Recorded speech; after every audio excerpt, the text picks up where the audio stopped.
Très bonne fête de libération à tout le peuple rwandais, particulièrement aux fils, aux filles qui ont participé à cette libération. Le président de la République, Paul Kagame, a salué le courage des troupes de l'APR qui ont lancé la guerre de libération du pays, soulignant que leurs efforts portaient leurs fruits. Le chef de l'État l'a réaffirmé dans son message aux Rwandais en ce jour du 4 juillet 2026, à l'occasion du 32e anniversaire de la libération du Rwanda. Les détails dans cet élément. Au cours de son allocution officielle à l'occasion de la journée de libération, le chef de l'État, Paul Kagame, a commencé par rendre hommage aux hommes et aux femmes de l'armée patriotique rwandaise dont le courage et le sacrifice ont changé le cours de l'histoire du Rwanda.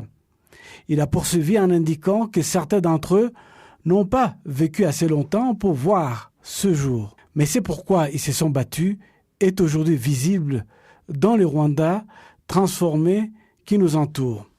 Pendant des décennies, le Rwanda a été façonné par un système délibéré d'exclusion, de peur et de division, a ajouté le président Kagame.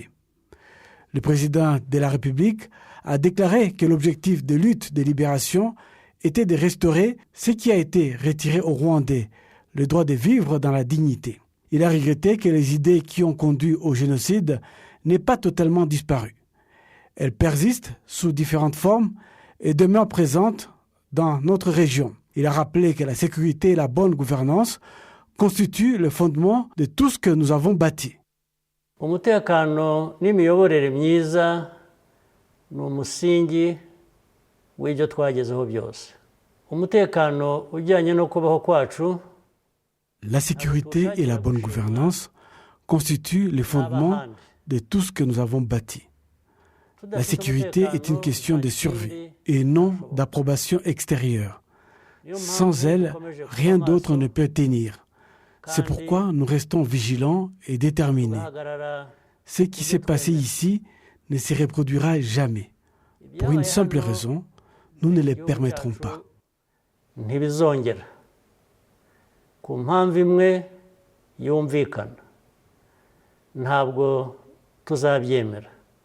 Le chef de l'État rwandais a aussi évoqué la jeunesse, l'avenir du pays, en indiquant qu'elle doit comprendre que personne ne porte une plus grande responsabilité envers le Rwanda que son propre peuple. Une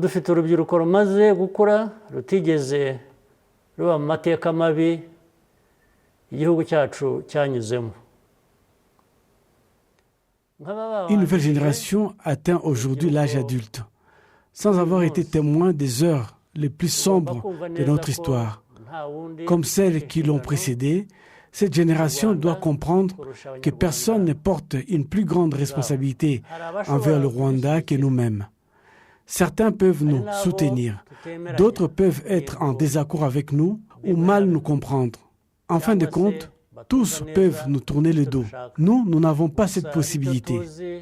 Il est de notre devoir de veiller à ce que chaque Rwandais puisse vivre en paix et bâtir une vie meilleure dans son propre pays. C'est pourquoi la libération ne prendra jamais fin. Elle continuera d'évoluer à mesure que nous nous efforçons, année après année, d'améliorer les conditions de vie de notre population.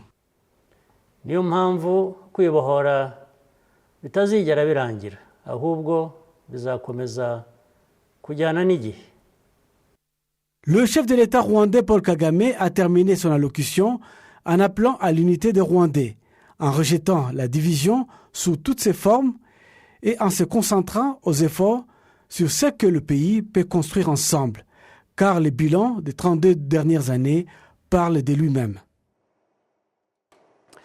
La suite de cette édition, il y a donc 32 ans, après la libération du Rwanda et la fin du génocide perpétré contre les Tutsis, les Rwandais comme les étrangers constatent une transformation profonde du Rwanda, une évolution qu'ils attribuent au choix des gouvernances et aux réformes engagées au lendemain de cette période tragique. Le récit de Solange Umurelpo. Il y a 32 ans, le Rwanda était un pays que beaucoup fuyaient faute de perspectives et de sécurité. Depuis la libération du pays, la situation a radicalement changé. Aujourd'hui, de nombreux étrangers choisissent non seulement de visiter le Rwanda, mais aussi de s'y installer de façon permanente. As someone who immigrated to Rwanda from the United States and chose to become a En Rwandan, tant qu'Américaine ayant choisi de vivre au Rwanda et d'en devenir citoyenne, je suis chaque jour fascinée par cette transformation exceptionnelle. Je me demande souvent comment un dirigeant peut placer de manière aussi constante le bien-être de son peuple au-dessus de toute autre considération. anything else, any material stuff. I remember still the moment when I was sitting on the aircraft. We were landing on the airport, and I was still. Je me souviens parfaitement du premier jour où je suis arrivée au Rwanda. Alors que l'avion s'apprêtait à atterrir, je pensais repartir le plus vite possible. Mais le trajet entre l'aéroport et l'hôtel Selena a complètement changé ma perception du pays. 20 ans plus tard, je suis devenue citoyen rwandais. Ma famille vit ici, j'y ai pris ma retraite et je suis très heureux d'y vivre. I live here, my family is from here, and I'm now retired. Very happy to be here. Les spécialistes de la gouvernance, également enseignants à l'université, estiment que la décision de s'installer dans un pays repose avant tout sur les opportunités et les garanties qu'il offre. ikindi kibigaragaza ni abanyamahanga. La présence croissante d'étrangers est révélatrice. Personne ne choisit de vivre dans un pays où règne l'insécurité. Aujourd'hui, le Rwanda n'est pas seulement un pays que l'on visite. Les gens viennent pour y habiter, y étudier, y construire leur avenir. Baje kwiga, baje kwivuza, baje kuhaba. Mu bihugu bya Afurika visa iri free. La suppression des visas pour de nombreux pays africains a également favorisé cette dynamique. Beaucoup d'étrangers disent qu'ils n'imaginaient pas que le Rwanda avait autant évolué et souhaitaient désormais revenir pour découvrir ses sites touristiques et ses richesses naturelles. Gusura ahantu hatandukanye nyaburanga mu Rwanda.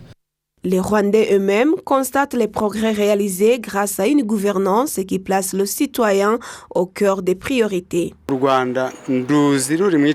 J'ai connu un Rwanda plongé dans les difficultés, où étudier, enseigner, se déplacer ou simplement se nourrir relevait du défi.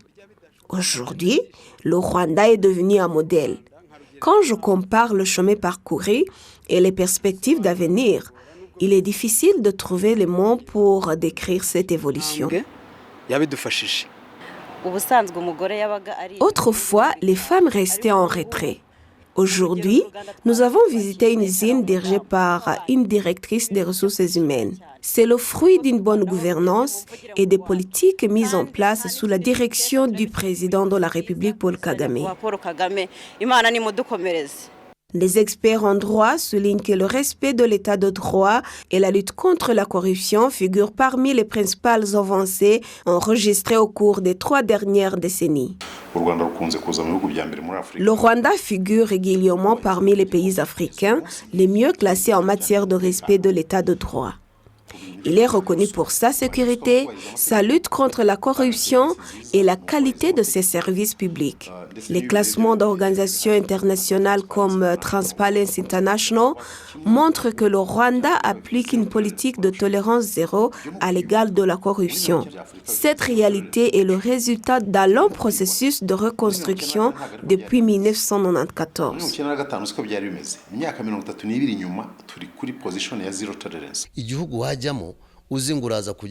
Le Rwanda est un pays où l'on peut circuler librement, de jour comme de nuit, en toute sécurité. Les investisseurs peuvent créer une entreprise à distance depuis leur bureau et bénéficier de mécanismes efficaces de médiation et de règlement des litiges sans avoir à attendre des années devant les tribunaux.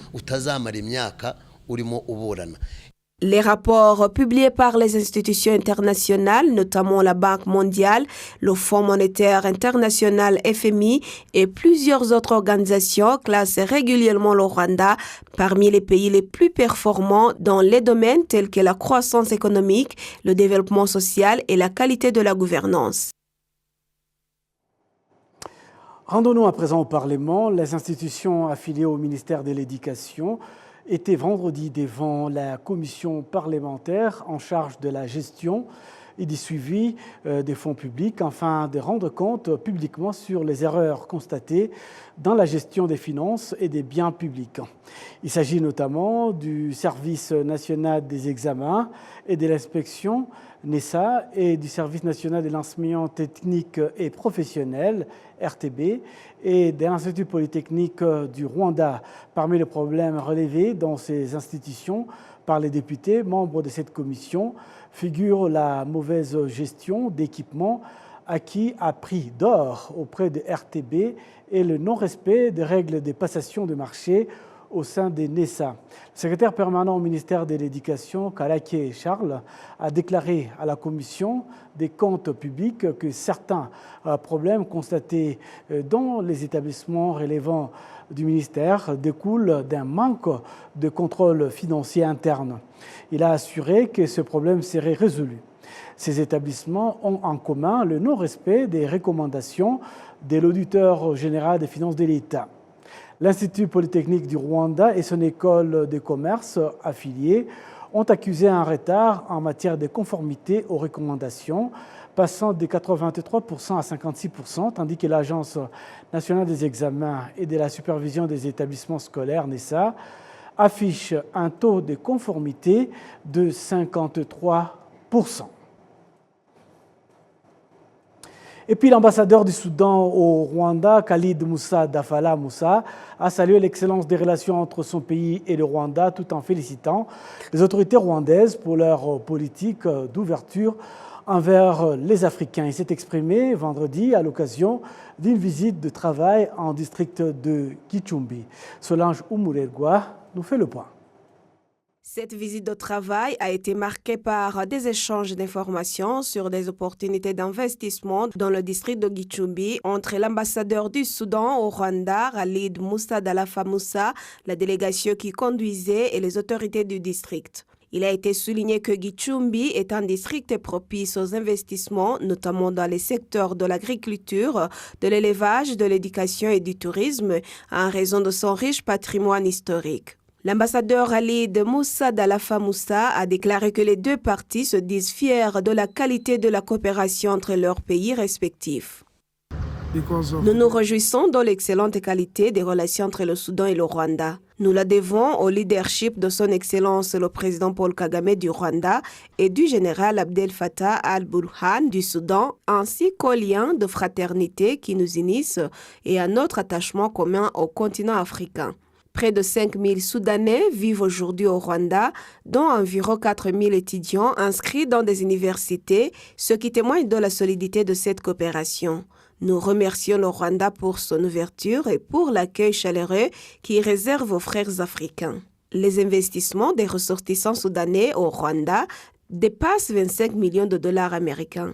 C'est pourquoi nous continuons d'explorer de nouvelles opportunités afin de renforcer davantage cette dynamique. Le maire du district de Gicumbi a présenté les atouts de cette région, notamment la fertilité de ses terres, son climat tempéré ainsi que ses montagnes propices au sport et au tourisme. Selon lui, la visite de la délégation visait à découvrir ces opportunités en vue d'éventuels investissements. Au cours de nos échanges, l'ambassadeur nous a assuré qu'il allait travailler avec des investisseurs soudanais. Il s'est également félicité de l'environnement des affaires au Rwanda, des opportunités offertes aux investisseurs et des mesures mises en place par le gouvernement pour accompagner les projets d'investissement. Il s'est engagé à mobiliser des partenaires soudanais ainsi que d'autres investisseurs intéressés afin qu'ils viennent découvrir les opportunités que nous leur avons présentées. Les relations diplomatiques entre le Rwanda et le Soudan remontent à 2003. Le Rwanda a ouvert son ambassade à Khartoum en 2006, tandis que le Soudan a inauguré la sienne à Kigali en 2011. Depuis, les deux pays entretiennent une coopération dans plusieurs domaines. Le Soudan a investi plus de 20 millions de dollars dans le secteur de la construction au Rwanda. Les deux États collaborent également dans les domaines de l'éducation et de la valorisation des produits agricoles. Le Soudan figure par ailleurs parmi les principaux marchés d'exportation du café rwandais avec des importations annuelles dépassant 4 millions de dollars. Au cours de cette visite, l'ambassadeur du Soudan a également remis un lot d'équipements sportifs à l'équipe féminine de football Inyemera.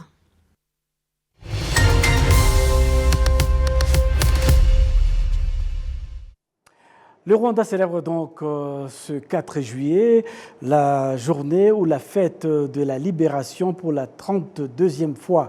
Notre invité dans ce journal, c'est Rurangwa Jean-Marie Vianney, écrivain, dramaturge. Bienvenue dans le studio de Arabier. Je vous remercie beaucoup. 32 ans déjà après la libération du Rwanda et la fin du génocide perpétré contre les Tutsis, les Rwandais comme les étrangers constatent donc une transformation profonde du pays, une évolution qu'ils attribuent au choix de gouvernance et aux réformes engagées au lendemain de cette période tragique.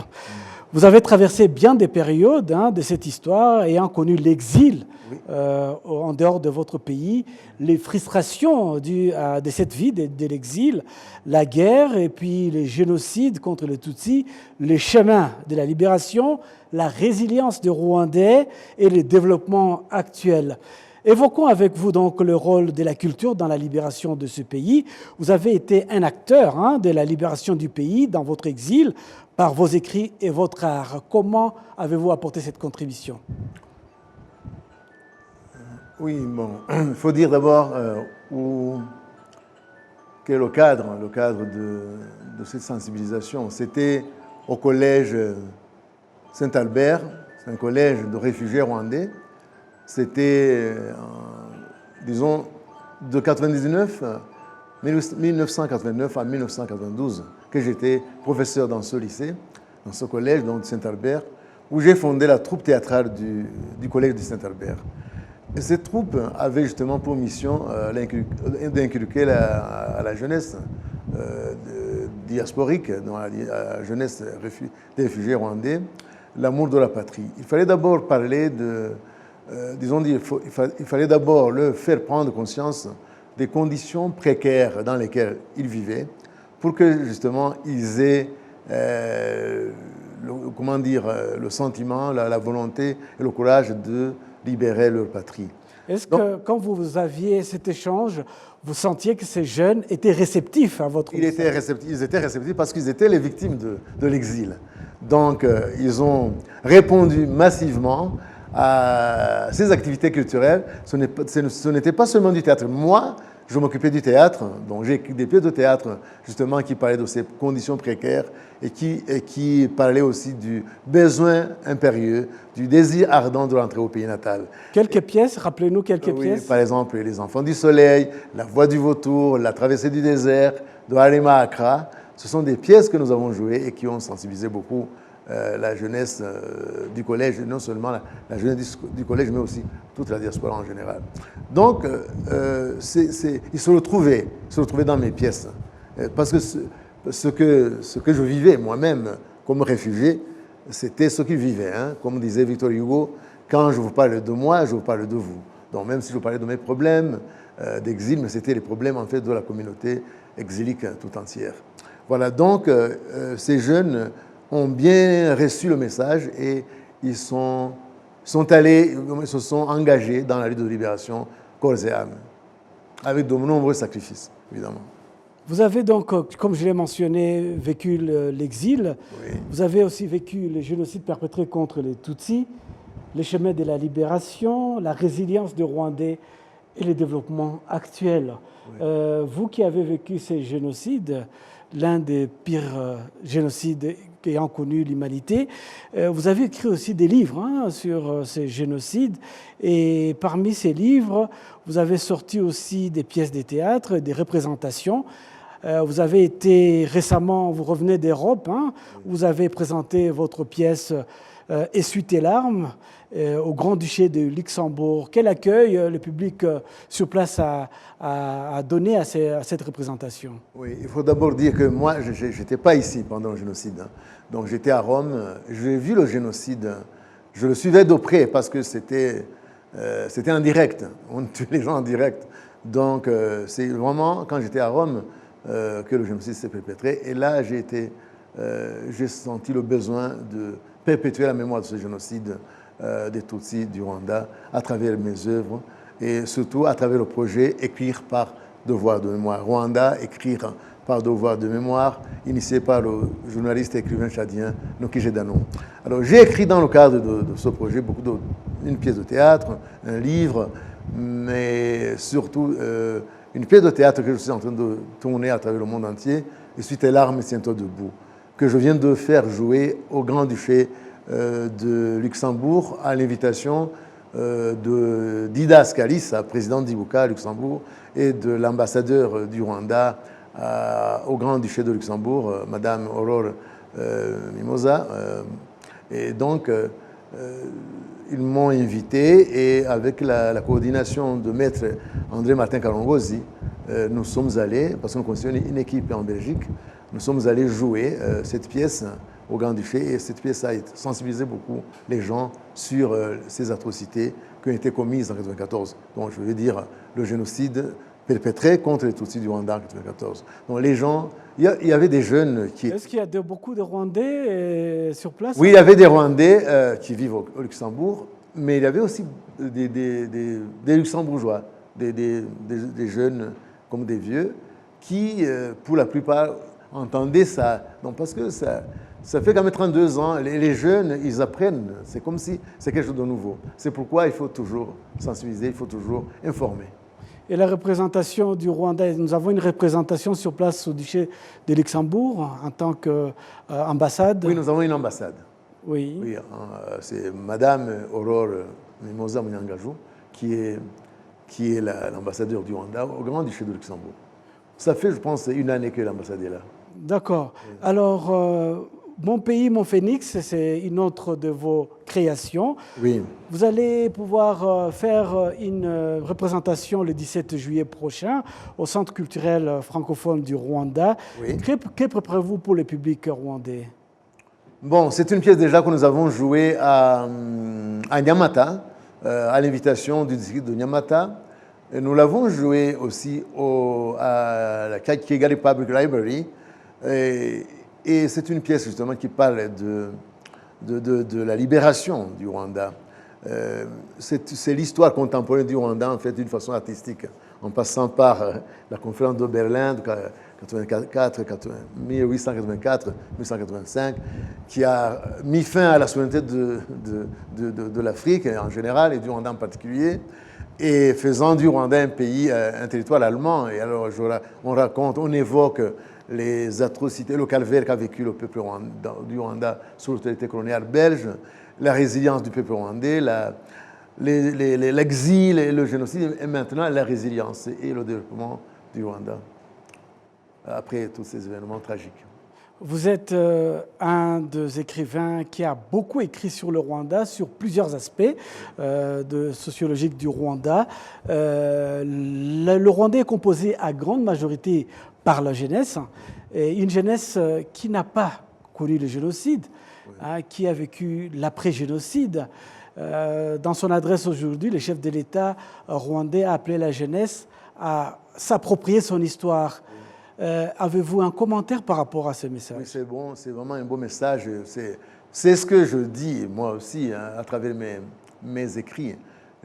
Parce que je suis professeur aussi, je suis éducateur, donc j'exhorte la jeunesse à lire et à participer aux activités culturelles qui transmettent justement l'amour de la patrie, l'histoire du Rwanda, parce qu'il faut qu'ils sachent, il faut qu'ils assument même cette histoire, même si l'histoire du Rwanda a des pages noires, a des pages tragiques, mais il faut qu'ils la connaissent. Donc c'est bon que la jeunesse s'approprie son histoire pour le meilleur développement, pour son avenir, pour son meilleur avenir.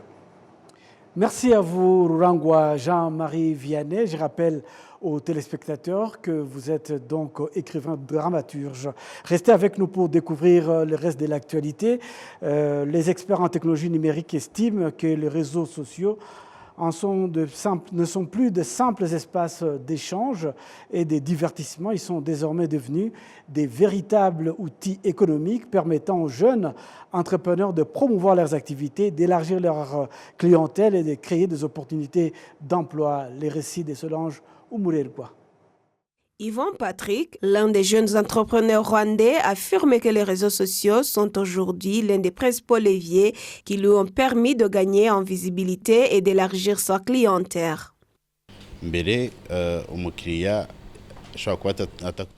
Autrefois, un client ne vous connaissait pas forcément. Il fallait souvent compter sur le bouche à oreille lorsqu'un client satisfait recommandait vos services. Aujourd'hui, au Rwanda, les habitudes ont changé. Lorsqu'ils cherchent un produit ou un service, les consommateurs se tournent d'abord vers les réseaux sociaux. Cela nous a permis d'être beaucoup plus visibles. Les clients nous contactent directement, nous indiquent leurs besoins et après accord, nous réalisons la prestation ou leur livrons les produits là où ils se trouvent. Si certains jeunes ont déjà saisi cette opportunité, d'autres découvrent encore le potentiel des outils numériques. Au centre des jeunes de Kimisagara, des formations leur sont dispensées afin de leur apprendre à utiliser leur téléphone comme de véritables outils de travail. J'ai appris que je pouvais utiliser des plateformes comme TikTok ou Instagram pour publier des photos de mes produits. Cela me permet de toucher un public plus large, y compris des personnes vivant à l'étranger qui peuvent découvrir mes produits et décider de les acheter. Il est important de proposer des produits de qualité. Les réactions et les commentaires laissés par les clients sous les vidéos ou les photos publiées attirent d'autres acheteurs et renforcent la crédibilité de notre activité. Alice Mourissa, formatrice en technologie numérique, explique que les jeunes peuvent exploiter les outils digitaux de manière responsable tout en bâtissant un avenir professionnel durable. Il est essentiel de disposer d'un logo qui identifie votre activité, de publier des photos de qualité, de savoir créer du contenu, valoriser votre marque et choisir la plateforme la plus adaptée en fonction du produit et du public visé. Il est également important de constituer une base de données de vos clients afin de pouvoir les informer de l'arrivée de nouveaux produits. Beaucoup utilisaient déjà les réseaux sociaux à des fins personnelles. Grâce à cette formation, ils apprennent désormais à distinguer leur usage privé de leur usage professionnel et à les utiliser efficacement pour développer leur activité. Les experts en technologie numérique estiment qu'en maîtrisant les réseaux sociaux de manière professionnelle, les jeunes peuvent créer leurs propres emplois, élargir leur marché et contribuer au développement de l'économie numérique du Rwanda. C'est donc la fin de ce journal. Au nom de toute l'équipe technique, je vous souhaite de passer une très bonne fête des libérations.